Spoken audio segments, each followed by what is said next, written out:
அனைத்து நண்பர்களுக்கும் வணக்கம். இன்றைக்கி திருவண்ணாமலை மாவட்டத்தில் இருக்கக்கூடிய கீழ்பெண்ணாத்தூர் தொகுதிக்கு தான் நம்ம வந்திருக்கோம். கீழ்பெண்ணாத்தூர் ரொம்பவே ஒரு அழகான ஒரு ஊருங்க. கண்ணுக்கு எட்டின தூரம் விவசாய நிலங்கள் பார்க்குறதுக்கே அவ்வளோ சூப்பராக இருக்கும். இது பார்த்திங்கன்னா கீழ்பெண்ணாத்தூர்லேருந்து தளவாய்க்குளம் என்ற ஒரு ஊர் இருக்குங்க. தலாக்குளம்னு சொல்லுவாங்க.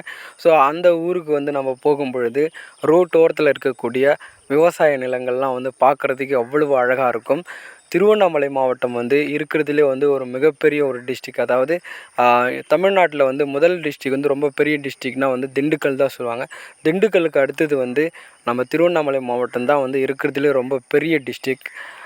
ஏற்கனவே விழுப்புரம் மாவட்டம் ரொம்ப பெருசாக இருந்தது. இப்போ கள்ளக்குறிச்சியாக அதை தனியாக பிரித்ததால் அது கொஞ்சம் சின்னதாகிடுச்சு. அதே மாதிரி வேலூர் மாவட்டமும் ரொம்ப பெரிய மாவட்டமாக தான் இருந்தது.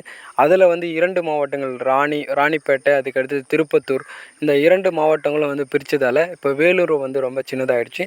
இருந்தாலும் இப்போதைக்கு இருக்கிறதுல திருவண்ணாமலை மாவட்டம் தான் ஒரு மிகப்பெரிய ஒரு டிஸ்ட்ரிக்ங்க.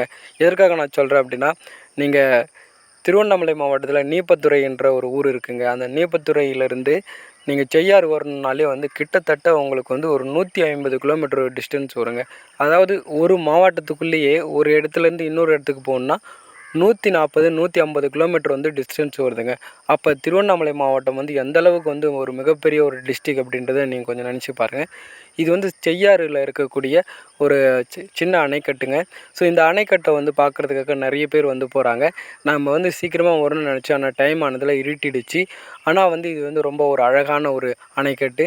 ஸோ நீங்கள் செய்யாறு வந்தீங்கன்னா இந்த அணைக்கட்டெலாம் என்ஜாய் பண்ணலாம். ஆனால் செய்யாருக்கு பக்கத்தில் இருக்குன்னு நினைக்காதீங்க. கொஞ்சம் தூரம் வரா மாதிரி இருக்கும். பஸ்ஸில் வரா மாதிரி இருக்கும். ஸோ இத்தகைய இந்த அழகான ஒரு அணைக்கட்டையும் நீங்கள் செய்யாறில் பார்க்கலாம். அதே மாதிரி கீழ்பெண்ணாத்தூர் பார்க்குறதுக்கே ஒரு விவசாய நிலங்களாக பொருந்திய ஒரு அற்புதமான ஒரு இடமாக இருக்கும்.